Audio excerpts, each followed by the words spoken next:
तो बच्चों सबसे पहले इलेक्ट्रोमैग्नेटिक थ्योरी के जो डेरिवेशंस है उनसे हम लोग शुरुआत करते हैं और उसमें हम दो बात पढ़ेंगे। एक तो पॉइंटिंग थ्योरम के बारे में पढ़ेंगे और दूसरा इलेक्ट्रोमैग्नेटिक थ्योरी का जो होता है कि आपको वेव इक्वेशन लिखनी है इन द कंडक्टिंग मीडियम, वो डेरिवेशन। तो ये दो डेरिवेशन जो मैंने बात की थी उनके बारे में बात करते हैं। लेकिन इन्हीं डेरिवेशन के साथ कुछ थ्योरी के क्वेश्चन भी हम लोग यहाँ पर डिस्कस कर लेंगे जो कि आपके छोटे क्वेश्चन के रूप में मिलेंगे। जैसे एक टॉपिक है कि पॉइंटिंग वेक्टर क्या होता है, पॉइंटिंग वेक्टर जिसको हम वेक्टर एस के साथ में डिनोट करते हैं। इस पर छोटा सा 2 नंबर का क्वेश्चन पूछते हैं या एसोसिएट क्वेश्चन पूछते हैं। सबसे पहले इसके बारे में बात कर ले, जल्दी से आप समझें। आपने इलेक्ट्रोमैग्नेटिक थ्योरी पढ़ी है। इलेक्ट्रोमैग्नेटिक थ्योरी ये कहती है कि अगर हम कहें कि मान लो ये कोई डायरेक्शन है एक्स है, एक्स डायरेक्शन में आपकी इलेक्ट्रोमैग्नेटिक वेव जा रही है, तो इलेक्ट्रोमैग्नेटिक वेव में 2 तरह के वाइब्रेशन होते हैं। आप इसको कल्पना करें कि 2 तरह की एनर्जी हैं जो कि वाइब्रेट कर रही हैं। जैसे एक तो ये प्लेन में दिखा रहा हूँ, बोर्ड का प्लेन है, और एक इसके परपेंडिकुलर, इस तरह से। यानी कि अगर ये एक्स डायरेक्शन है तो एक डायरेक्शन के वाइब्रेशन यहाँ है, एक डायरेक्शन के वाइब्रेशन यहाँ है। अब बहुत ज़्यादा दिमाग पे भी जोर डालने की जरूरत नहीं कि वाइब्रेशन का क्या मतलब है, इसका फिजिकल सेंस क्या है, because we are in the state of emergency. तो ये x हो गया डायरेक्शन ऑफ प्रोपोगेशन। प्रोपोगेशन मतलब जिसमें जिस दिशा में लाइट जा रही है, और इसको हम नॉर्मली वेक्टर k से डिनोट करते हैं। और इलेक्ट्रिक कंपोनेंट को मान लो ये y डायरेक्शन है तो EY कंपोनेंट, और ये z डायरेक्शन है तो BZ कंपोनेंट, इस तरह से रिप्रेजेंट करते हैं। तो इलेक्ट्रोमैग्नेटिक वेव की थ्योरी कहती है कि अगर इलेक्ट्रोमैग्नेटिक वेव जा रही है x डायरेक्शन में तो उसमें इलेक्ट्रिक एनर्जी के जो कंपोनेंट के डायरेक्शन वाइब्रेशन होंगे y डायरेक्शन में होंगे, और जो मैग्नेटिक फील्ड के वाइब्रेशन है अगर ये y में है तो ये z में होंगे। मतलब ये तीनों ऑर्थोगोनल होंगे। ऑर्थोगोनल होने का मतलब क्या है, इन तीनों के बीच का जो एंगल होगा वो हमेशा 90 डिग्री का होगा। This is the basic finding of electromagnetic theory जो कि मैक्सवेल ने हमको बताया था। अब मैक्सवेल ने जब ये बताया था कि एनर्जी इलेक्ट्रिक कंपोनेंट और मैग्नेटिक कंपोनेंट आपस में परपेंडिकुलर होते हैं और चलने की दिशा के परपेंडिकुलर होते हैं, तो उस समय उनके दौरान में ये एनर्जी का एक कॉन्सेप्ट था कि भाई एक तरह की एनर्जी y डायरेक्शन में वाइब्रेट कर रही है, एक तरह की एनर्जी z डायरेक्शन वाइब्रेट कर रही है। तो जैसे मान लो अगर ये एनर्जी इस तरह से है y डायरेक्शन में और ये एनर्जी है z डायरेक्शन में, तो ये इस तरह से वाइब्रेट कर रही है। तो अब एक्चुअल में एनर्जी कहाँ जाएगी, क्योंकि एक वाइब्रेशन यहाँ एक वाइब्रेशन यहाँ है, तो एक्चुअल में एनर्जी की दिशा क्या होगी? क्या बस खाली एनर्जी ऐसे वाइब्रेट करती रहेगी स्टैंडिंग वेव की तरह से? तो एक ब्रिटिश फिजिसिस्ट थे पॉइंटिंग, तो पॉइंटिंग ने कहा था कि नहीं, एनर्जी जो होगी ना वो y की डायरेक्शन में होगी ना z डायरेक्शन में, वो इन दोनों के परपेंडिकुलर डायरेक्शन में मूव करेगी।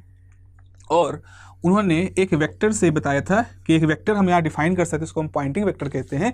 इस पॉइंटिंग वेक्टर की दिशा आपको बताएगी कि एनर्जी किस दिशा में जा रही है, ऊर्जा किस दिशा में जा रही है इलेक्ट्रोमैग्नेटिक वेव की, जिसके अंदर इलेक्ट्रिक और मैग्नेटिक ऊर्जाएं मिल करके असल में ऊर्जा को किस डायरेक्शन में फ्लो कराएंगे। तो ये बिल्कुल वैसा है जैसे एक कोई व्यक्ति है जो x विचारधारा का है, एक कोई व्यक्ति है जो z विचारधारा का है, लेकिन जब दोनों मिलते हैं तो वो एक x दिशा में आगे बढ़ते हैं। ऐसा नहीं कि केवल एनर्जी को अपनी अपनी दिशा में खींचे हुए हैं। This is a very good finding, very great finding. तो जो पॉइंटिंग वेक्टर होता है इसको रिप्रेजेंट करने का तरीका जो होता है वो होता है फॉर्मूला E क्रॉस H। अब असल में H जो वेक्टर है वो वेक्टर B को अगर आप परमिएबिलिटी और फ्री स्पेस से डिवाइड कर दोगे तो इससे निकल के आता है। तो पॉइंटिंग वेक्टर को चाहे आप इस तरह से लिखें S बराबर E क्रॉस H, या आप इसको ऐसे लिख सकते हैं S बराबर E cross B upon mu naught, या आप इसे ऐसे लिख सकते हैं S बराबर 1 अपॉन म्यू नॉट जो कि कांस्टेंट है E क्रॉस H। ये इस तरह से आप इसको लिख सकते हैं। So this is the Poynting vector. जहाँ तक बात है इसको डिफाइन कैसे करेंगे, तो आप इसी वीडियो के साथ में गूगल ड्राइव में डिस्क्रिप्शन का लिंक पड़ा है, एक कुछ लिंक है, इस पे आप अपना PDF डाउनलोड कर सकते हैं। मैंने आप लोग के लिए PDF एक तैयार किया है, छोटे छोटे शब्दों में लिखा है, 1-1.5 पेज के अंदर ये सारे डेरिवेशन उसके अंदर लिखे हैं। आप उसका प्रिंट आउट निकाल करके आराम से पढ़ सकते हो। होपफुली मेरी राइटिंग आपको समझ में आ जाएगी, और इस वीडियो का सहारा ले लोगे तो जो लिखा है और उस वीडियो के सहारे से आपको सब चीज़ें समझ में आ जाएंगी। तो यहाँ पर हमने क्या सीखा? हमने सीखा कि जो पॉइंटिंग वेक्टर होता है वो एक ऐसा वेक्टर है जो कि इलेक्ट्रोमैग्नेटिक एनर्जी के फ्लो की डायरेक्शन को शो करता है, और वो वेक्टर ये बताता है कि direction of energy flow is always perpendicular to E and H, इसीलिए E और H के क्रॉस प्रोडक्ट से समझाया जाता है। तो ये हो गया हमारा पॉइंटिंग वेक्टर। अब एक और सवाल आता है कि आखिर ये पॉइंटिंग वेक्टर हमें पता कैसे चला, हमने कैसे जाना, पॉइंटिंग ने इसको कैसे समझा कि पॉइंटिंग वेक्टर से कोई चीज़ होनी चाहिए। तो इसके साथ जुड़ा हुआ है पॉइंटिंग थ्योरम, और पॉइंटिंग थ्योरम जो है ये एक सबसे कठिन डेरिवेशन माना जाता है इलेक्ट्रोमैग्नेटिक थ्योरी का। इसमें बच्चों को बहुत प्रॉब्लम होती है, उनके लिए समझना मुश्किल होता है क्या है पॉइंटिंग थ्योरम का मतलब क्या है। जरा समझें इस बात को, जस्ट एक बेसिक आइडिया, ताकि आप एग्जाम टाइम में थोड़ा सा कॉन्फिडेंट होकर जाएँ। मान लीजिए कि इस तरह से इलेक्ट्रोमैग्नेटिक वेव है जो जा रही है, जो एरो है इलेक्ट्रोमैग्नेटिक वेव जो है वो इस तरह से लेफ्ट डायरेक्शन से राइट डायरेक्शन में जा रही है। जैसे मान लो कि एक आंधी चल रही है, जैसे आंधी चलती है एक दिशा में सारा धूल उड़ती है, वैसा कुछ है, जस्ट फॉर एग्जाम्पल। अब हम क्या करें, हम इस पूरी फील्ड के अंदर एक वॉल्यूम बना देते हैं। मान लो हमने एक बॉक्स रख दिया, इस तरह से बॉक्स रख दिया। अब इस बॉक्स के साथ क्या क्या है, बॉक्स के इस सिरे से देखो इलेक्ट्रोमैग्नेटिक एनर्जी एंटर कर रही है, इस सिरे से इलेक्ट्रोमैग्नेटिक एनर्जी जा रही है, और ये बॉक्स खाली नहीं, इसके अंदर भी इलेक्ट्रोमैग्नेटिक एनर्जी भरी हुई है। जैसे एक बहता हुआ नदी के अंदर आप एक जाल रख दें, तो जाल के एक सिरे से पानी घुस रहा है, एक सिरे से पानी निकल रहा है, और हर समय उस जाल के अंदर भी पानी है। वैसे कुछ रफली मैं बता रहा हूँ, कोई बहुत अच्छा फिजिसिस्ट देख रहा होगा इस लेक्चर को तो कहेगा कि तुम गलत बोल रहे हो। मैं थोड़ी सी बच्चों को समझाने की स्वतंत्रता के लेवल पर बात कर रहा हूँ। तो ऐसा कुछ है, तो आप देख रहे हो कि यहाँ पर एक है जिसको हम कहते हैं कोई वॉल्यूम है, और साथ ही साथ आप देख रहे हो यहाँ पर कुछ सर्फेसेस हैं। एक सर्फेस जिससे एंटर हो रहा है एनर्जी, एक सर्फेस जिससे बाहर जा रही है एनर्जी, और उसके अंदर दोनों सर्फेसेस के वॉल्यूम से घिरी हुई भी एनर्जी का कुछ मात्रा है यहाँ पर। अब इसी फ्लो को कंजर्वेशन के रूप में देखें। कंजर्वेशन के रूप में देखो, जितना एनर्जी इसके अंदर है, कितनी एनर्जी सरफेस से बाहर जा रही है, कितनी एनर्जी सरफेस में एंटर कर रही है, या हम ये कहें किसी एनर्जी के कि कहीं ऊर्जा है तो ऊर्जा तो क्रिएट नहीं की जा सकती, डिस्ट्रॉय नहीं की जा सकती। तो अगर आपके पास एक्स अमाउंट की एनर्जी है तो उसी में से जो लॉस हो रही है वो भी उसी में से ही कन्वर्ट हो रही है, वो भी उसी में से ही, जो फ्लो कर रही है वो भी उसी में से ही। तो जो एनर्जी आपके पास है उसी का एक हिस्सा हीट के फॉर्म में कन्वर्ट हो रहा होगा, एक हिस्सा इलेक्ट्रिक मैग्नेटिक एनर्जी के फॉर्म में फ्लो कर रहा होगा, एक हिस्सा जो कि कहीं से फ्लो कर जा रहा है सरफेस एरिया से वही होगा। तो law of conservation of energy ही बेसिकली पॉइंटिंग थ्योरम है, जो कि इलेक्ट्रोमैग्नेटिक के केस में कही जाती है। मैं इसका स्टेटमेंट लिख देता हूँ जल्दी से आपको, और वो स्टेटमेंट इस नोट्स के अंदर भी लिखा है। तो जो नोट्स हैं ये वही नोट्स हैं जो आपको PDF फॉर्म में मिल जाएंगे। मैं जल्दी से इसका स्टेटमेंट लिख देता हूँ ताकि जब आगे बात करेंगे तो उससे मुझे आसानी रहेगी। जैसे आप इस चीज़ को थोड़ा सा स्किप कर सकते हैं जब तक मैं स्टेटमेंट लिख रहा हूँ कि rate of decrease of electromagnetic energy, rate of decrease of electromagnetic energy inside a volume is equals to net outward flow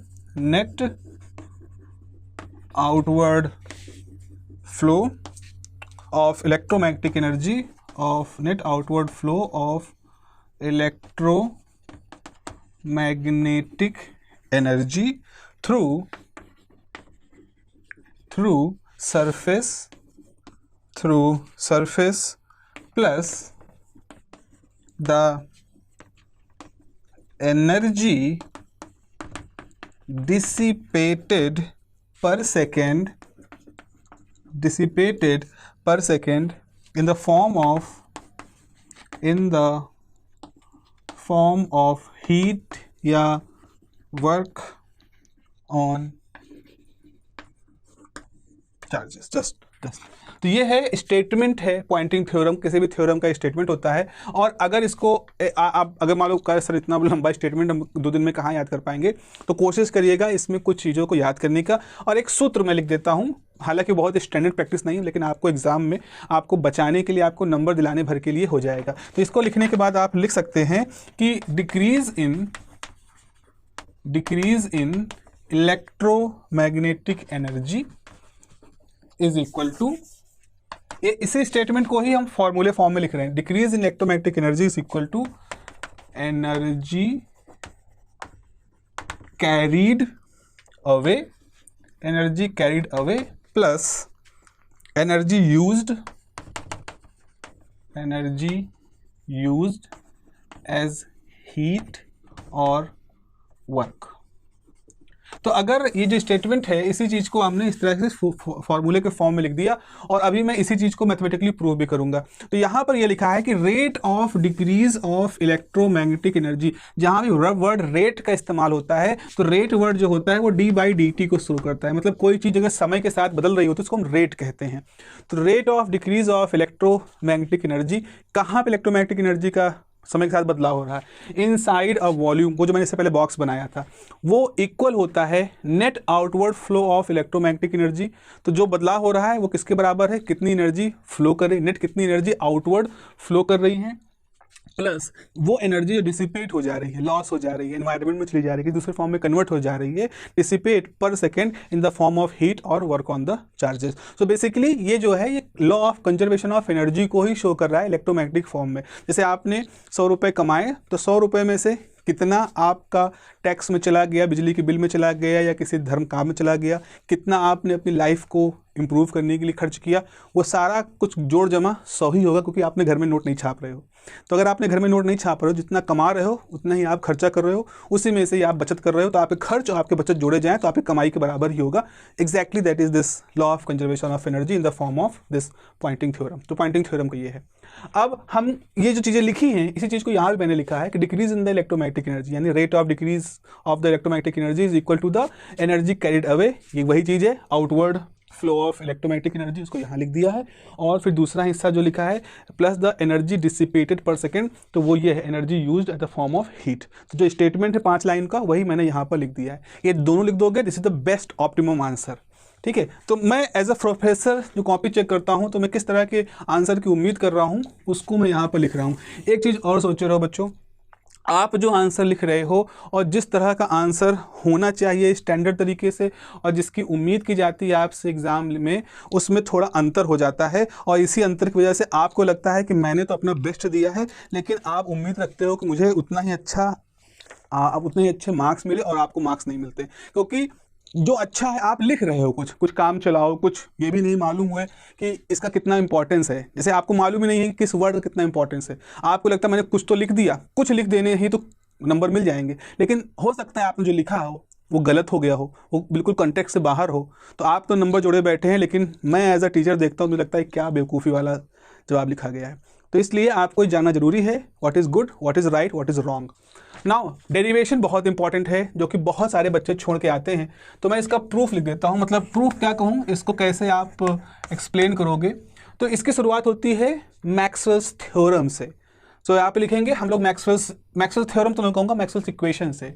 consider, आप यहाँ पे लिखोगे कंसीडर मैक्सवेल्स इक्वेशन। मैक्सवेल्स की 4 इक्वेशन है, क्या चारों को लिखना है? नहीं, मैक्सवेल की जो आखिरी की 2 इक्वेशन है उनको लिखना है। कौन सी इक्वेशंस? Equations 4 and 3। याद करो इक्वेशन नंबर 4 और 3 क्या है।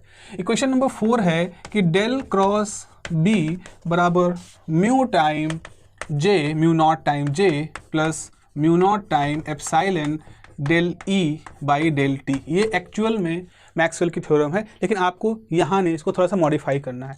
मॉडिफाई इस तरह से करना है कि आप सोचो म्यू को कॉमन ले लो। अगर आप म्यू कॉमन ले लोगे तो यहाँ से म्यू हट जाएगा, इधर हो जाएगा। म्यू को डिवाइड कर दो तो ये जाएगा डेल क्रॉस बी, और म्यू को यहाँ डिवाइड कर दोगे, यहाँ बचेगा जे, और फिर यहाँ डेल बाई डेल टी है। ऐसा करो, एप्सिलॉन अंदर कर दो, तो एप्सिलॉन नॉट ई एक साथ आ गया। अब हम एक यूज करते हैं डी बराबर क्या होता है? Epsilon not E. D is the displacement vector. हम यूज करेंगे magnetic intensity, magnetic induction upon mu naught होता है। तो इस नोटेशन में हमें लिखना है। तो हमारा फॉर्मूला कैसा हो जाएगा? डेल क्रॉस एच बराबर J plus del D by del T. तो हमें अपनी जो चौथी मैक्सवेल्स इक्वेशन जो कि मैंने लिखने की शुरुआत की थी उसको हम इस फॉर्म में लिखेंगे। इसको मैं ऐसे लिख देता हूँ जो कि आपको नोट्स में भी दिख जाएगा। तो आपकी इक्वेशन क्या हो जाएगी? आपकी 4th इक्वेशन है कि डेल क्रॉस एच बराबर J plus del D by del t. Okay, and 3rd equation क्या है? 3rd इक्वेशन होती है डेल क्रॉस बी बराबर minus del E by del t. इस तरह की इक्वेशन हमारी 3rd इक्वेशन होती है। अब हमारे पास इस तरह से 2 इक्वेशन, एक मिनट सॉरी, यहाँ मैंने उल्टा लिख दिया है। This is del B by del t and this is del cross E. हाँ, तो ये हमारे पास ये है मैक्सवेल की थर्ड इक्वेशन, ये फोर्थ इक्वेशन है। अब आगे क्या करोगे, इसको मान लो इक्वेशन नंबर 1 कह दें, इसको इक्वेशन नंबर 2 कह दें, ठीक है। अब हमें यहाँ पर मैथमेटिक्स शुरू करनी है, तो आप क्या करोगे, इस इक्वेशन नंबर 1 को E के साथ डॉट प्रोडक्ट ले लोगे और इक्वेशन नंबर 2 को H के साथ डॉट प्रोडक्ट ले लोगे। मतलब याद रखना, जो E है इसका डॉट प्रोडक्ट यहाँ ले लेना है और जो H है इसका डॉट प्रोडक्ट यहाँ पे ले लेना है। तो यहाँ पे लिखोगे टेकिंग द या considering the taking dot product of equation 1 by E vector E and equation 2 by vector H, ठीक है। तो यहाँ पे लो डॉट प्रोडक्ट, तो जाएगा E dot del cross H और ये हो जाएगा E डॉट J, ये हो जाएगा E dot del D by del T, पूरे में डॉट प्रोडक्ट ले लिया। ऐसे ही इसको कर दोगे, हो जाएगा H dot del cross E is minus, यहाँ हो जाएगा H dot del B by del T। Okay, simple dot product ले रहे हैं। अब हम क्या करेंगे, अब हम इन दोनों इक्वेशन को आपस में घटा देंगे, माइनस कर देंगे। चलिए माइनस कर देते हैं। तो माइनस करने के लिए हम यहाँ पर शुरू करेंगे कि सब्ट्रैक्टिंग बोथ अबव इक्वेशंस, इन दोनों इक्वेशंस को हम घटा देते हैं। तो ये हो जाएगा E dot del cross H minus H dot del cross E, right side में ही करोगे तो ये हो जाएगा E dot J plus E dot del D by del T, minus करोगे फिर यहाँ माइनस, तो ये प्लस हो जाएगा H dot del D by del T, ठीक है। सिंपल स्ट्रेट फॉरवर्ड कर दिया। अब यहाँ पर देखो, ये जो लेफ्ट हैंड साइड है, ये अगर वेक्टर कैलकुलस मेरे ख्याल से सबने पढ़ा ही है, तो वेक्टर कैलकुलस का यहाँ पर यूज हो पाएगा, क्योंकि यहाँ हम डाइवर्जेंस भी ले रहे हैं, कर्ल भी ले रहे हैं। तो ये जो पूरा फॉर्मूला है, इसको हम कैसे लिख सकते हैं, तो एक फॉर्मूला है, मैं यहाँ फॉर्मूला लिख सकता हूँ।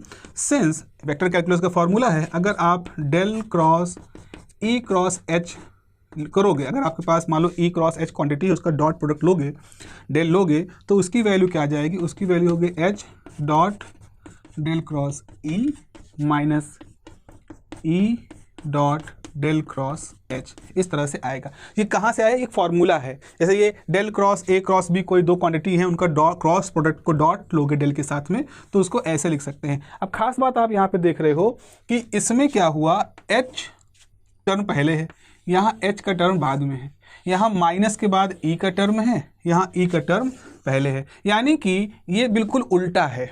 तो अगर हम माइनस ले लें, अगर हम यहाँ माइनस कर दें तो ये माइनस हो जाएगा, ये प्लस हो जाएगा, तब ये बिल्कुल एग्जैक्टली इस तरह का हो जाएगा। तो हम यहाँ पर लिख सकते हैं, यानी जो पूरा टर्म है इसको लिखा जा सकता है minus del dot E cross H, समझ रहे हो ना कैसे किया, इस पूरे टर्म को हमने माइनस के साथ लिख दिया, is equal to E dot J plus E dot del D by del T, vector लगे हुए हैं, plus H dot del D by del T। We are not going to enter into the deep of this thing, बहुत ज़्यादा इसकी भौतिकी की व्याख्या नहीं कर रहे हैं कि टर्म को का मतलब क्या है, जस्ट आपके एग्जाम के पॉइंट ऑफ व्यू से आपके सामने चीज़ें रख रहे हैं, ठीक है। यहाँ तक आपने कर लिया, सब कुछ इधर चल रहा है। अब हम क्या करेंगे, अब हम अपना वही लॉजिक मानेंगे, कहेंगे कि मान लीजिए ये सारा जो है, जो एनर्जी है, इलेक्ट्रिक फील्ड है, H है, ये किसी कैसे है, consider volume V enclosed by surface S। तो अब आप कह रहे हो कि मान लो कि ये जो सारी क्वांटिटी है E क्रॉस H, ये किसी ऐसे क्लोज वॉल्यूम से गुजर रहा है, ये सब कुछ E है, जिसके चारों तरफ से घेरी हुई सरफेस जो है S है, और इसका टोटल वॉल्यूम जो है वो V है। तो वही आपने कहा कि consider a shape in space जिसका वॉल्यूम V है और जो वॉल्यूम V S सरफेस से घिरा हुआ है। तो अब ऐसा मान लोगे तो हम इस इक्वेशन को, ये जो हमारी इक्वेशन है, इसको इंटीग्रेट कर देते हैं, वॉल्यूम इंटीग्रेशन। तो consider volume integration of above equation both sides. इस पूरी इक्वेशन का, इस आखिरी वाली इक्वेशन का दोनों तरफ वॉल्यूम इंटीग्रेशन ले लोगे तो जाएगा minus volume integration del dot E cross H D V, क्योंकि ये वी वॉल्यूम इंटीग्रेशन ले रहे हो, is equal to volume integration E dot J D V plus volume integration E dot del D by del T plus H dot del B by del T volume integration. एक चीज़ यहाँ पर देखें, ये एक बहुत अच्छी थ्योरी इलेक्ट्रोमैग्नेटिक थ्योरी में जहाँ कि हम इलेक्ट्रिक एनर्जी डेंसिटी और मैग्नेटिक एनर्जी डेंसिटी को डिफाइन करते हैं, लेकिन अगेन वो मैं यहाँ पर नहीं करूँगा, लेकिन आपको डिफाइन कर दे रहा हूँ कि ऑल्सो फॉर इलेक्ट्रोमैग्नेटिक फील्ड अब यहाँ पर हो गया E dot del D by del T है, इसको लिखा जा सकता है del by del T half epsilon E square which is electric energy electrostatic energy density and H dot del B by del T जो होगा उसे लिखा जा सकता है del by del T of half mu H square which is magnetic energy density. Okay, तो हम ये होते हैं, मैं अगेन कह रहा हूँ, इनको हम मान लेते हैं, ऐसा होता है, आपको यहाँ पे याद कर लेना है ये चीज़ें। तो अगर ये सब कुछ है आपके पास तो एक बार फिर से देखते हैं कि हमारी इक्वेशन जो है वो किस तरह से अब हमारे सामने निकल के आएगी।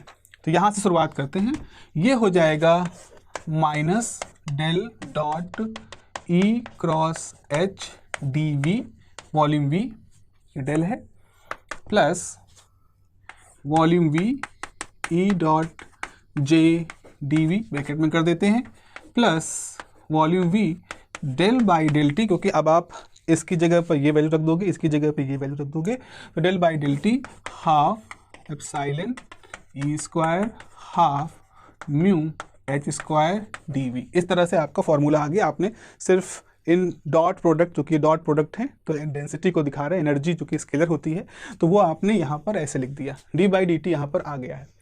अब देखो यहाँ पर क्या है ना कि ये डेल डॉट सम वेक्टर क्वांटिटी है। गॉस डाइवर्जेंस थ्योरम एक थ्योरम हमारे पास है जो बताती है कि अगर आपके पास डेल के फॉर्म में कोई वेक्टर क्वांटिटी के लिए लिखा है तो आप उसको सरफेस इंटीग्रेशन में कन्वर्ट कर सकते हो। तो हम इस वाले क्वांटिटी पे गॉस डाइवर्जेंस थ्योरम लगाने की उम्मीद है, तो हम, क्योंकि यहाँ डेल है इसीलिए हम इसका शेप को गॉस डाइवर्जेंस थ्योरम से अप्लाई करके सरफेस में कन्वर्ट कर देंगे। तो यहाँ पर लिखोगे बाई गॉस डाइवर्जेंस थ्योरम, आप लिख सकते हो del dot E cross H D V और volume V is equal to surface integration E cross H d S. तो ये del dot this vector becomes vector time d S, this is the Gauss divergence theorem. तो अगर ऐसा लिख पा रहे हो आप तो आपके पास हो जाएगा, सो आप लिख सकते हो surface E cross H d S, just a minute,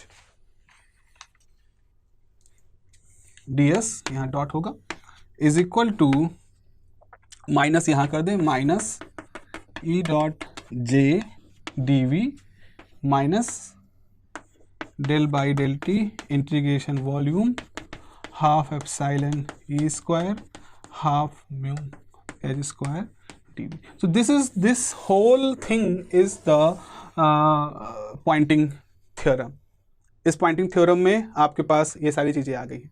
अब देखें यहाँ पर क्या है, अब अगर मैं यहाँ पे बताऊँ तो ये वाला जो फैक्टर है ई dot J, this shows the energy used in the heat, ये जूल हीटिंग इफेक्ट को है, तो this is energy loss in heat और वर्क ऑन द चार्ज। ठीक है, ये है। दूसरा है ये वाला है, तो ये वो पार्ट है जो बता रहा है कि energy carried away from surface S, जो भी सरफेस है, और ये जो है वो बता रहा है rate of change of electric and magnetic energies. So basically जो law of conservation of energy है वो यहाँ से ही शो हो रहा है कि कितनी, अब अगर आप देखो इस चीज़ को इधर ले आओ, इसको इधर ले जाओगे तो ये बताएगा कितनी एनर्जी लॉस हो रही है। वो इस बात का है कितनी एनर्जी सरफेस से मूव कर रही है और कितनी एनर्जी हीट के फॉर्म में कन्वर्ट हो रही है। तो अगर आपने इसको इधर ले आए और इसको इधर ले जाओगे तो ये प्लस का साइन माइनस के साथ हो जाएगा, इसका माइनस साइन प्लस हो जाएगा। तो ये बिलोंग करेगा इस क्वांटिटी को, ये बिलोंग कर रहा है इस क्वांटिटी को, और ये जो टर्म है वो बिलोंग करेगा इस क्वांटिटी को। तो इस तरह से हम अपने law of conservation of energy यानी पॉइंटिंग थ्योरम को यहाँ पर लिख सकते हैं। इतना डेरिवेशन है इसका। मैं ये कहूँगा ये इजी डेरिवेशन नहीं है, टेक्निकल है, ट्रिकी है, लेकिन अगर आप इसको 4-5 बार, जैसी आपकी बुद्धि क्षमता, जैसा आपको कॉन्फिडेंस अलाउ करे, आप इसे अच्छी तरह से रट डालिए। मैं यही कहूँगा इसको अच्छी तरह से रट डालो, बिल्कुल घनघोर तरीके से इसको पूरा कर दोगे, आपको ये क्वेश्चन आपसे गलत नहीं होगा। This is my guarantee. तो this is the first derivation जो कि इलेक्ट्रोमैग्नेटिक थ्योरी का मैंने आपके लिए बताया था पॉइंटिंग थ्योरम का। अब हम बात करेंगे दूसरे डेरिवेशन की, जिसमें कि हम लोग बात करेंगे कि किसी कंडक्टिंग मीडियम में इलेक्ट्रोमैग्नेटिक वेव को कैसे डिराइव करोगे, और साथ ही साथ स्किन डेप्थ, स्किन इफेक्ट की भी बात वहाँ पर करेंगे आपसे।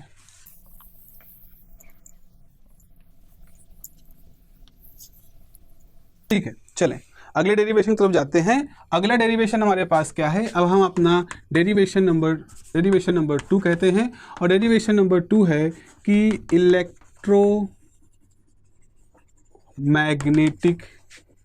Wave equation in conducting medium. एक ऐसा मीडियम जिसमें कंडक्टिविटी सिग्मा है, परमिएबिलिटी म्यू है, परमिटिविटी एप्सिलॉन है। इस तरह से एक मीडियम है जिसको हम कंडक्टिंग मीडियम कह रहे हैं। तो सबसे पहले हमें ये बताना है कि इसे मान लो हमारे पास लोहे की प्लेट है और लोहे की प्लेट पर हम इलेक्ट्रोमैग्नेटिक वेव को गिराते हैं। तो बताएं कि इलेक्ट्रोमैग्नेटिक वेव उस लोहे की प्लेट से होकर गुजरती है, क्यों नहीं गुजरती है, क्यों उससे रिफ्लेक्ट हो जाती है, कौन कौन सी प्रॉपर्टी होती है। इससे जुड़ा हुआ ये आपका सवाल है कि electromagnetic wave in the conducting medium. तो शुरुआत कैसे करेंगे बच्चों? शुरुआत करेंगे हम मैक्सवेल्स इक्वेशन के साथ में फॉर कंडक्टिंग मीडियम। तो यहाँ आप लिखेंगे मैक्सवेल्स इक्वेशन फॉर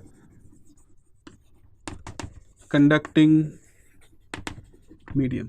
तो पहली इक्वेशन है डेल डॉट डी बराबर 0। अब बेसिकली ये होती तो इक्वेशन ऐसी है कि डेल डॉट ई बराबर रो अपॉन एप्सिलॉन नॉट, जो कि गॉस लॉ है। लेकिन एप्सिलॉन को अब कंडक्टिंग मीडियम के लिए रो 0 होता है, एप्सिलॉन को यहाँ मल्टीप्लाई कर दोगे तो ये डी लिखा जाएगा। तो ये डेल डॉट डी बराबर 0 लिखा जाएगा। तो आपकी पहली इक्वेशन जो है, जो कि गॉस लॉ होती है इलेक्ट्रोस्टैटिक की, डेल डॉट डी इज 0। दूसरी इक्वेशन क्या होती है? Del dot B is equal to 0। तीसरी इक्वेशन क्या होती है? डेल क्रॉस ई बराबर minus del B by del T.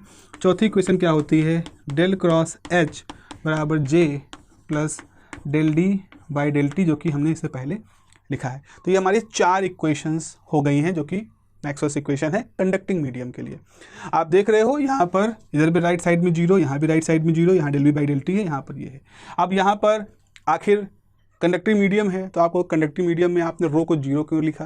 That is another very matter of very good discussion. We are going to avoid this, it's a focused lecture. तो हम वहाँ पर रो 0 क्यों होता है कंडक्टिंग मीडियम के बारे में अभी नहीं बात करेंगे, होता है, इसी से शुरुआत करते हैं।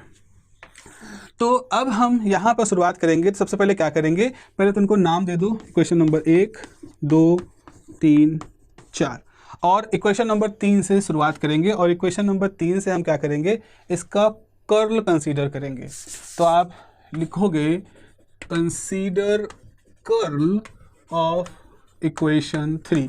कंसीडर कर्ल मतलब डेल क्रॉस ले रहे हो, तो आपका मतलब है आप लिख रहे हो डेल क्रॉस ई इज, तो लेफ्ट हैंड, राइट साइड में क्या होगा? Del cross minus del B by del T. तो ये हो जाएगा डेल डॉट ई। इसको हम अगर हम इंटीग्रेट करेंगे, सॉरी इसको एक्सपैंड करेंगे, ये del cross E is minus del by del T is del cross B. देखो ये तो del by del T operator बाहर हो गया, तो ये जो स्पेशल ऑपरेटर है बी पे अप्लाई हुआ, यहाँ पर हो गया। तो अब यहाँ पर क्या होगा? अब डेल डॉट ई या अगर हम इसको ऐसे कहें, सपोज हमने इसको 1/एप्सिलॉन से डिवाइड कर दिया और डेल डॉट एप्सिलॉन नॉट ई से कर दिया, या आपने एप्सिलॉन से मल्टीप्लाई किया, डिवाइड कर दिया। यहाँ क्या है, डेल क्रॉस ई वैसे रहने दिया, यहाँ minus del by del T है, म्यू से डिवाइड किया, नॉट एप्सिलॉन नॉट से, बिकॉज कोई मीडियम है तो उसका परमिटिविटी तो एप्सिलॉन हो चुका है ना, एप्सिलॉन हो चुका है, परमेबिलिटी म्यू हो चुका है, तो आप म्यू से यहाँ डिवाइड करो, मल्टीप्लाई करो और फिर यहाँ पर म्यू से डिवाइड करो। तो देखो कुछ खास चीज़ें हम यहाँ पे कर रहे हैं। ये हमारी इक्वेशन थी, हमने यहाँ एप्सिलॉन से डिवाइड किया, एप्सिलॉन से मल्टीप्लाई कर दिया। क्यों? ताकि हम इस तरह का टर्म ले आएँ जो कि डी है, और यहाँ पर भी हमने किया b बाई एच। क्यों? क्योंकि हमें मालूम है कि जो वेक्टर h होता है वो b अपॉन म्यू होता है, और जो वेक्टर d होता है वो एप्सिलॉन इंटू ई होता है, इसकी तरह से दिखने के लिए। तो ऐसा करने से आपके पास हो जाएगा 1/एप्सिलॉन del of del dot D minus del cross E minus del by del T of mu, this is del cross H. ठीक है, अब ऐसा करने से फ़ायदा ये हुआ कि क्वेश्चन नंबर 1 से तो ये शो कर रहा है ये 0 हो जाएगा, क्योंकि देखो डेल डॉट ई 0 हो जाएगा। और दूसरा है कि डेल क्रॉस एच जो है वो यहाँ इक्वेशन नंबर 4 से आप इस्तेमाल कर सकते हो। तो हम कहेंगे by using equation 1 and 4, by using equation 1 and 4 we get, हमें क्या मिलेगा, ये तो 0 हो गया तो सिर्फ बचेगा डेल क्रॉस ई। ठीक है, और यहाँ पे minus del by del T of mu, और ये क्या हो जाएगा, this is J plus del D by del T. ठीक है ना, इस तरह से हो गया आपका, आपने ये वैल्यू उठा के रख दी। अब ये माइनस हो जाएगा आराम से, आई होप कोई दिक्कत नहीं होगी। और यहाँ पर अब हम क्या लिख सकते हैं, देखो J जो होता है इसको हम लिख सकते हैं E डॉट डेल, ई टाइम सिग्मा। ये बेसिकली J को E टाइम सिग्मा लिखने का जो ये कॉन्सेप्ट है, इसे कहा जाता है, ठीक है, इसे कहा जाता है vector form of the Ohm's law. Ohm's law V equal to I R लिखा था, तो V equal to I R लिखते हो जो, वो एक्सपेरिमेंटल फॉर्म है ओम्स लॉ का, जहाँ वोल्टेज बराबर करंट टाइम रेजिस्टेंस होता है।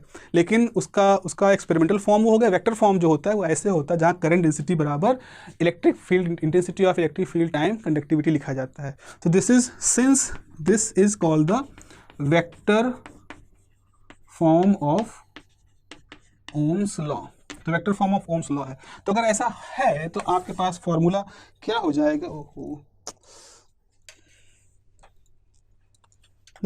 तो आपके पास फॉर्मूला क्या हो जाएगा, that is del cross E, okay, और ये हो जाएगा बराबर del by del T mu time, J की जगह लिख दोगे कंडक्टिविटी टाइम ई, और ये हो जाएगा del by del t epsilon time E. भाई डी बराबर एप्सिलॉन ई लिख दिया, जो आपने यहाँ पे देखा डी बराबर एप्सिलॉन ई लिख दिया। तो अब हम ऐसे लिखेंगे, डेल ई अंदर करोगे तो म्यू सिग्मा बाहर, del E by del T plus अंदर जाएगा तो एप्सिलॉन बाहर हो जाएगा, d2e, और एप्सिलॉन के साथ अच्छा म्यू जब मल्टीप्लाई होगा तो यहाँ भी जाएगा, तो म्यू बेटा यहाँ भी आएगा, छूट रहा है, म्यू यहाँ भी आएगा, तो del two by del T square. अगर हम सबको एक तरफ ले आएँ तो ये हो जाएगा del two E mu sigma del E by del T minus mu epsilon del two E by del T square बराबर 0। So this complete is called the wave equation. यही डेरिवेशन में करना था, आपसे यही पूछा गया था कि किसी कंडक्टिंग मीडियम के लिए, यानी कंडक्टिंग मीडियम ऐसा मीडियम जिसकी कंडक्टिविटी आपने कुछ मानी है, जिसमें परमिटिविटी आपके पास है, ऐसे मीडियम के लिए वेव इक्वेशन लिखो। तो ये वेव इक्वेशन यही आपको डिराइव करना था, यही हमारा डेरिवेशन है। अच्छा, अगर आप जैसे यहाँ पे क्या किया, consider the curl of equation 3, आपने इक्वेशन नंबर 3 का कर्ल लिया था। अगर हम शुरुआत इक्वेशन नंबर 4 से करते, हम इक्वेशन नंबर 4 का कर्ल लेते और फिर ये सारा काम करते, तो क्या होता, तो हमारी इक्वेशन आती इलेक्ट्रिक फील्ड के टर्म में ना करके मैग्नेटिक फील्ड के टर्म में आती। तो आप ऐसे लिख सकते हो, ऑल्सो सिमिलरली वी में गेट, हमें मिल सकता है del of H mu conductivity del H by del T mu permittivity d2h by dt square 0, ये सब वेक्टर है यहाँ पर लगे हुए। दिस इज अनदर, सिमिलरली इसी प्रोसेस से हम निकाल सकते हैं। तो इस तरह से आप इलेक्ट्रिक इंटेंसिटी के लिए, मैग्नेटिक इंटेंसिटी के लिए वेव इक्वेशंस लिख सकते हो। This is the wave equation form. अच्छा, कोई है क्या, ये डिफरेंशियल इक्वेशंस हैं। तो ये डिफरेंशियल इक्वेशंस बच्चों इस तरह की होती हैं, तो इन डिफरेंशियल इक्वेशन का सोल्यूशन कैसे होता है, इसका सोल्यूशन भी होता है। अब इसका जब हम सोल्यूशन करेंगे तो उस सोल्यूशन से हम स्किन इफेक्ट की तरफ जाएंगे, जो कि अगेन एक और डेरिवेशन है स्किन इफेक्ट का, स्किन डेप्थ का, जिसको कि आप कैलकुलेट कर सकते हैं, जिसको कि आपसे पूछा जाता है। तो चलिए हम जल्दी से उस डेरिवेशन की तरफ जाते हैं। और ये एक तीसरा डेरिवेशन है, दिस इज अगेन इंपॉर्टेंट, क्योंकि कंडक्टिविटी के बारे में अगर नहीं पूछा, अगर इन केस, तो वो स्किन इफेक्ट तक भी आपके पास जाएंगे और डेरिवेशन यहीं से आगे बढ़ेगा। तो अब अगर यहाँ तक का आपको समझ में आ गया है तो एक डेरिवेशन आपने समझ लिया। अब हम थोड़ा सा एडवांस की तरफ जा रहे हैं। ये भी इंपॉर्टेंट है बच्चों, ये भी इंपॉर्टेंट है, क्योंकि अगर मैथमेटिक्स 2 की तरह से पेपर डिफ़िकल्ट बना, पेपर कंसेप्चुअल बना, तो जब वो पेपर कंसेप्चुअल बनेगा उसमें यही सारी चीज़ें आएंगी जो कि आपके सामने थोड़ा सा प्रॉब्लम क्रिएट कर सकती हैं। तो अब हम लोग स्किन इफेक्ट और या कह लो स्किन डेप्थ का एक डेरिवेशन करने वाले हैं। स्किन इफेक्ट से स्किन डेप्थ की बात निकल के आती है। तो उसमें क्या होगा, आपको ये इक्वेशन मिल गई है। अब आप कहोगे कि द सॉल्यूशन, अब आप यहाँ पर लिखोगे आगे ही, the solution of wave equation in conducting medium में रिटन एज, मतलब ये देखो डिफरेंशियल इक्वेशन है, तो हर डिफरेंशियल इक्वेशन का सोल्यूशन होता है। मतलब ऐसे कोई इलेक्ट्रिक फील्ड का फॉर्मूला आएगा जो कि इस इक्वेशन में रखने पर राइट साइड की तरफ 0 दे दे, ये तो सेटिस्फाई करने का मतलब होता है। तो इस तरह के क्वेश्चन का जो सोल्यूशन होता है वो ऐसा होगा कि मान लो ई है, एक्स डायरेक्शन में है, तो एक वैल्यू होगी ई की पावर आई ओमेगा और ई की power plus minus gamma x. इस तरह का सोल्यूशन लिखा जाए। Again I am not going to discuss the logic, the philosophy, the physics behind this solution, just मान लो ऐसा सोल्यूशन होगा। ऐसे ही अगर आपके पास मैग्नेटिक कंपोनेंट की बात करें तो एक मैग्नीट्यूड होगा, ई की पावर आई ओमेगा होगा और ई की power plus minus gamma x के फॉर्म में इसका सोल्यूशन लिखा जाएगा। तो इस तरह का सोल्यूशन आप रखोगे तो इस तरह का सोल्यूशन इस इक्वेशन को सेटिस्फाई करेगा। अगर हमें दावा कर रहे हैं कि हमारा इस तरह का सोल्यूशन इस इक्वेशन को सेटिस्फाई करेगा, तो चलो इसको रख के देख सकते हैं। आप ज़रा समझो, यहाँ पर आपने डेल स्क्वायर ई है। डेल स्क्वायर ई का मतलब है, मान लो d2 by D x square की बात हो रही है, ठीक है। तो अब अगर आप ये d2 बाई डी एक्स ई की power i omega T E की power plus minus gamma x पे अप्लाई करोगे तो क्या होगा, ये x के साथ डिफरेंशिएशन है तो इस पे अप्लाई होगा नहीं, इस पे अप्लाई होगा। इस पे जब एक बार अप्लाई होगा तो गामा टाइम ई की पावर गामा एक्स आएगा, फिर दोबारा अप्लाई होगा तो फिर गामा टाइम ई की पावर गामा एक्स आ जाएगा, यानी हो जाएगा गामा स्क्वायर ई की पावर गामा एक्स। तो कहने का मतलब ये है कि जब भी आप डेल स्क्वायर अप्लाई करोगे तो किसके इक्विवेलेंट हो जाएगा, ये हो जाएगा गामा स्क्वायर के इक्विवेलेंट। ऐसे ही जब आप del by del t apply करोगे, तो जब आप del by del t apply करोगे इसके ऊपर तो इसी टर्म पे अप्लाई होगा। और अगर आप ई की पावर आई ओमेगा टी पर del by del t apply करते हो तो ई की पावर आई ओमेगा टी वैसे रहेगा और आई ओमेगा आ जाएगा। तो यानी कि del by del t apply करने का मतलब है आई ओमेगा से मल्टीप्लाई कर दो। अगर आप 2 बार del by del T square करोगे इसका मतलब है i omega multiply by i omega, यानी आई स्क्वायर ओमेगा स्क्वायर, जिसे ऑपरेटर इक्विवेलेंस कहते हैं। यानी कि अगर आप इन इक्वेशन को और इस इक्वेशन को उठा करके हमारे इस वेव इक्वेशन के अंदर रखना चाहोगे तो आपको करना क्या होगा, जहाँ डेल स्क्वायर लिखा है वहाँ आप लिख दोगे गामा स्क्वायर। तो यहाँ आप लिखोगे by substituting the equation, suppose इसको हम मान लें इक्वेशन अल्फ़ा, नहीं इसको मान लें इक्वेशन ए, इसे मान लें equation number B. Substituting the equation A in wave equation, equation A in wave equation, मतलब इसमें अप्लाई कर रहे हैं। तो यहाँ पर डेल स्क्वायर की जगह पे क्या लिखोगे, gamma square.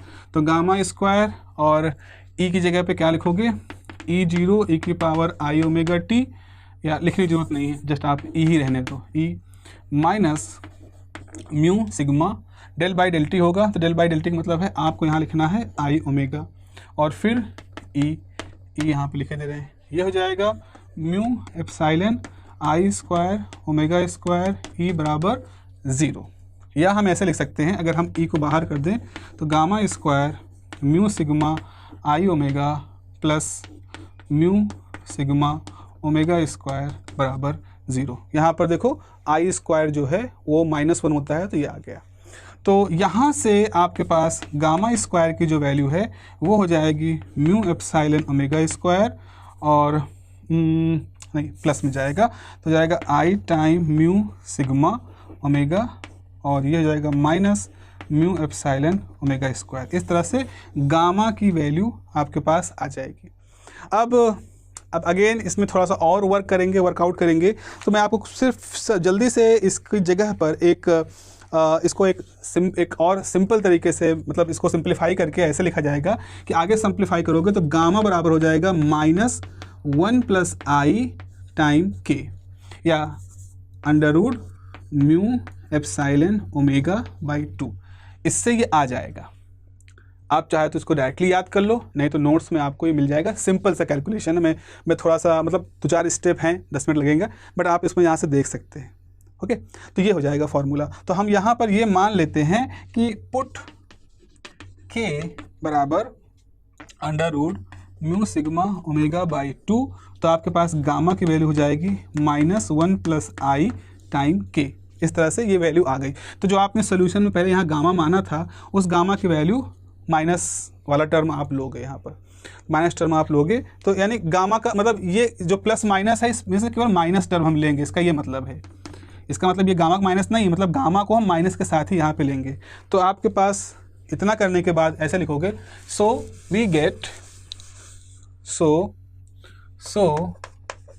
Equation A gives E, मान लो ई है बराबर ई नॉट मान लो ई एक्स ही ले रहे हैं, तो ई नॉट ई की power i omega T E की पावर -1 + आई टाइम के एक्स।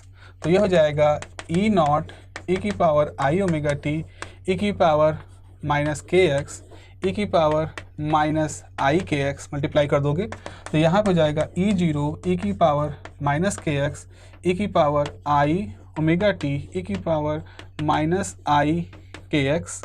तो ये हो जाएगा E0 ई की पावर -के एक्स ई की पावर आई ओमेगा टी के एक्स। तो वेक्टर ई मतलब EX जो हो जाएगा। तो यहाँ पर आप देखो कि जो पूरा इलेक्ट्रोमैग्नेटिक वेक्टर था, इलेक्ट्रोमैग्नेटिक फील्ड थी, उसमें ये हिस्सा क्या है, एम्पलीट्यूड का है।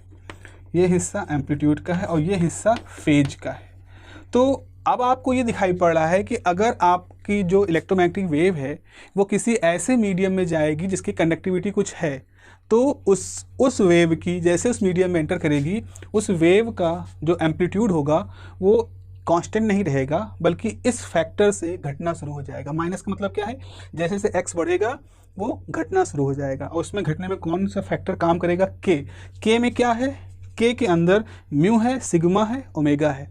म्यू मतलब वो तो परमिबिलिटी है, कंडक्टिविटी का रोल है और फ्रीक्वेंसी का रोल है। तो आपकी जो इलेक्ट्रोमैग्नेटिक वेव है उसकी कंडक्टिविटी अगर ज़्यादा है तो के ज़्यादा होगा, इसका मतलब है ई की power some large quantity minus के साथ तेज़ी से घटेगा।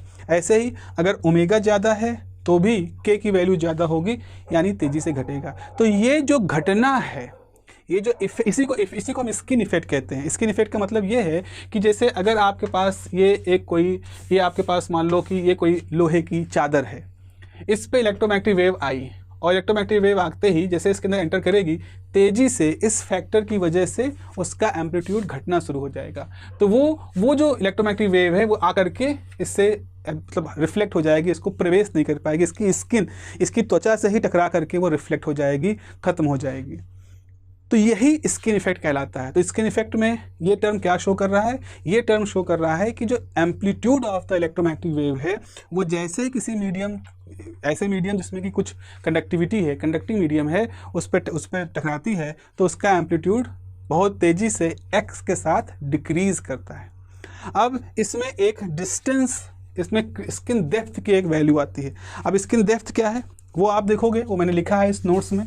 स्किन डेप्थ वो वैल्यू होती है जितनी वैल्यू पे जाने के बाद, जैसे आपने कहा कि एम्पलीट्यूड कितना है, एम्पलीट्यूड है ई की पावर ई की पावर माइनस के एक्स।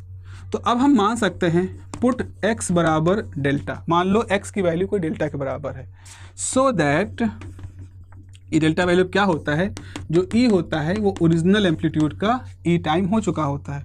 सो इसका मतलब है कि जब हम e नॉट बाई ई कर देंगे, इसको रख देंगे, तो हम यहाँ पर e की पावर माइनस के टाइम डेल्टा रख सकते हैं। तो जैसे आपने x बराबर डेल्टा रखा तो उस समय e की वैल्यू इस एम्पलीट्यूड का 1/e हो जाएगा, ई कैंसिल हो गया, तो यहाँ से e की पावर -1 इज इक्वल टू ई की पावर k डेल्टा। कंपेयर करोगे तो आपको मिलेगा k डेल्टा बराबर 1, यानी डेल्टा बराबर 1/k। ये एक वैल्यू आ गई। और हमने देखा है कि k की वैल्यू क्या होती है, तो आपने देखा है k की वैल्यू होती है म्यू सिग्मा ओमेगा बाई 2, तो डेल्टा बराबर हो जाएगा 1/म्यू सिग्मा ओमेगा बाई 2, पलट जाएगा तो स्किन डेप्थ बराबर हो जाएगा 2 mu sigma omega. This is the derivation for skin depth. ये again this is the worst scenario जब आपसे स्किन डेप्थ का डेरिवेशन पूछा जाए। अदरवाइज स्किन इफेक्ट के बारे में 2 नंबर पूछ सकते हैं, स्किन डेप्थ का फॉर्मूला पूछ सकते हैं। होपफुल फॉर इसे क्लियर है कि आपको ये पूछा जाएगा। आपसे जो डेरिवेशन पूछा जाएगा वो इससे पहले का होगा डेरिवेशन, जहाँ हमने कंडक्टिंग मीडियम के अंदर वेव इक्वेशन कैसे होती है उसका डेरिवेशन पूछा जाएगा, वो आप कर लोगे। और इससे पहले जो हमने Poynting theorem which is super important for this semester, this coming exam, उसका पूछा जाएगा और वो आपने तैयार कर लिया है। तो मेरी पूरी उम्मीद है कि ये सारी चीज़ें आपने पढ़ ली होंगी और आपको ये नोट्स जो हैं वो मिल जाएंगे। इसके अंदर एक छोटा सा न्यूमेरिकल मैंने डिस्कस किया है जो कि बहुत सिंपल है, आप देखते ही समझ जाओगे। तो आप इस नोट्स को जेरॉक्स करा लेना, इसको अच्छे से पढ़ लेना, इस वीडियो को देख करके आपको ये नोट्स और अच्छे से समझ में आ जाएंगे। जल्दी ही आज ये मैंने पूरा कर दिया है, कल संडे रहेगा तो कल मैं आपके बाकी डेरिवेशंस भी करा दूंगा। और आप अपने कमेंट, अपने लाइकिंग, आपकी जो हाइप है वो आप करते रहिएगा, वीडियो को सपोर्ट करते रहिएगा। और शुभकामनाएं आपके एग्ज़ाम के लिए। Have a nice day.